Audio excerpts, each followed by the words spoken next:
hökuməti ölkənin inkişafına dair 10 illik strategiya üzərində işləməyə başlayıb. Bu məsələ ilə bağlı bugün hökumət iclasında müzakirə aparılıb. Baş nazir İrakli Kobaxidze çıxışı zamanı korrupsiyaya qarşı mübarizəyə və ölkənin iqtisadi vəziyyətinə də toxunub. Daha ətraflı məlumat ictimaiyyətdə sonradan təqdim olunacaq. Fikrimcə yaxın gələcəkdə bu sənəd üzərində işi tamamlamaq və onu dərc etmək mümkün olacaqdır.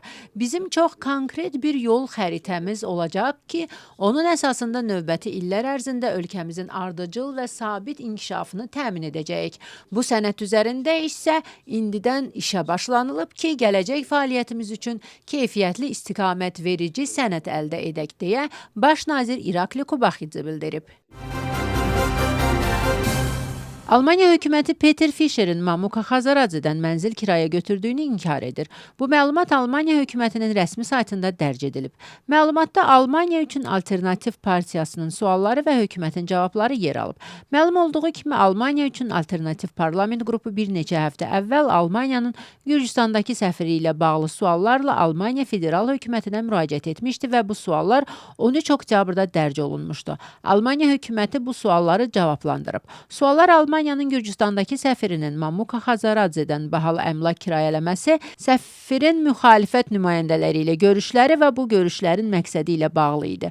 Bundestag Peter Fischer'in Gürcüstan üçün partiyasının nümayəndəsi ilə görüşünü təsdiqləyib. Onlar deyirlər ki, bu görüş 4 oktyabr 2025-ci ildə keçirilən yerli seçkilərdən sonra baş tutub. Almanya hökumətinin qeyd etdiyi kimi, görüşlər Viyana konvensiyasına uyğun olaraq keçirilir.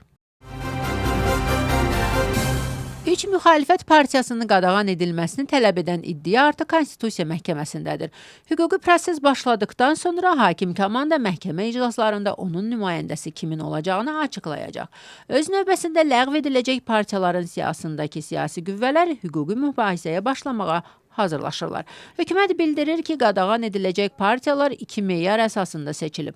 Partiyanın konstitusiyaya zidd olduğunu təsdiqləyən hüquqi arqumentlər və ölkənin konstitusiya quruluşuna real təhlükənin yaradılması.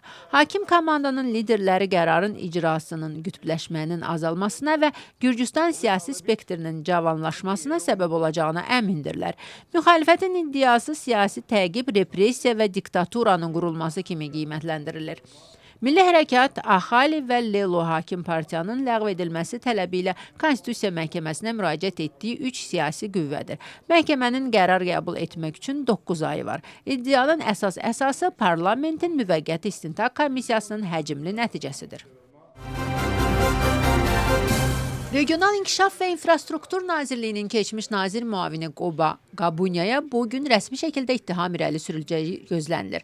İstintaq onun vəzifə səlahiyyətlərindən sui-istifadə etməsində ittiham edir. Məsələ Bələdiyyə İnkişaf Fondu tərəfindən 30 uşaq bağçasının bərpası üçün ayrılmış 9 milyon 365 min larinin mənimsənilməsi və 1 milyon 211 min larinin qanunsuz gəlir kimi legallaşdırılması faktı ilə bağlıdır. Məlumata görə keçmiş İnfrastruktur naziri İrakli Karseladzenin və digər şəxslərin evlərində ümumilikdə 20 müxtəlif ünvanda axtarış aparılıb. Göründüyü kimi bu Bələdiyyə İnkişaf Fondunun keçmiş rəhbəri David Tabidzeyə qarşı irəli sürülmüş ittiham işi ilə əlaqədar istintaqın davamıdır. Həmin iş üzrə həmçinin Lagi Capital MMC-nin rəhbərləri də saxlanılıblar. Qanuna əsasən bu cinayət 9 ildən 12 ilədək azadlıqdan məhrum etmə cəzası nəzərdə tutur.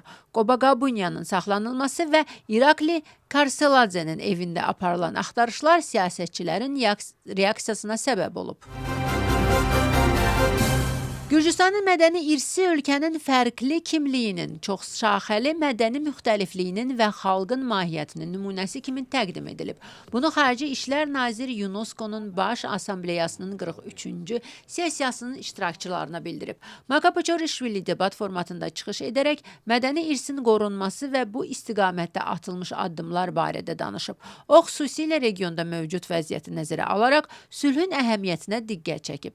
Nazir həmçinin elan olunmuş təhsil islahatları və bu prosesdə UNESCO-nun rolu barədə də söz açıb. Sessiya çərçivəsində Makapoçorişvili Gürcüstan güşəsinin açılışına qatılmağa dəvət edib və həmkarları ilə görüşlər keçirib.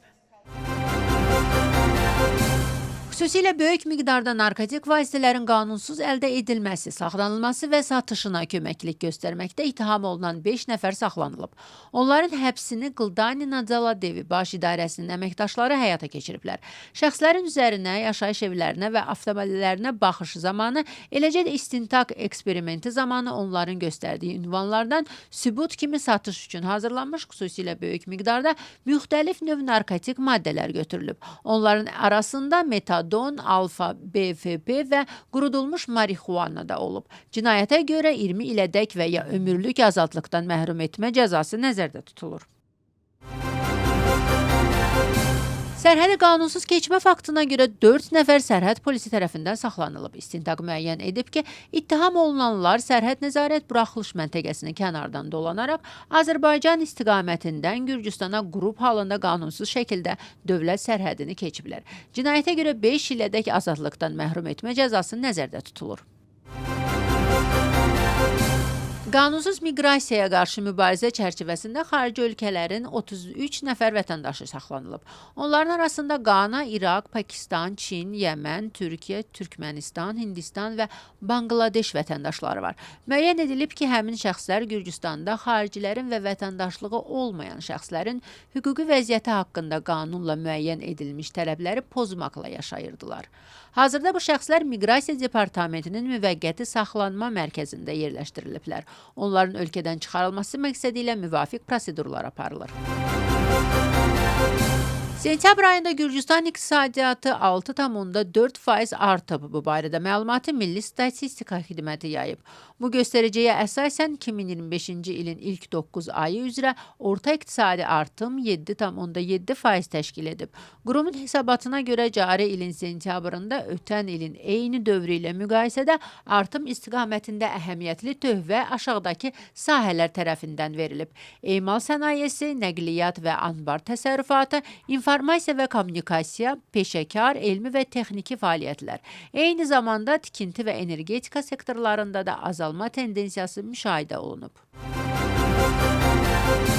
Gürcüstanın prezidenti Tel-Avivdəki Batoni-Sixi kompleksini övladları ilə birlikdə ziyarət edib. Prezident ekspozisiya məkanlarına, həmçinin arxeologiya, etnografiya və təsvir incəsənət zallarına baxış keçirib. O yerindəcə gələcəkdə planlaşdırılan tədbirlər və layihələr barədə məlumat alıb.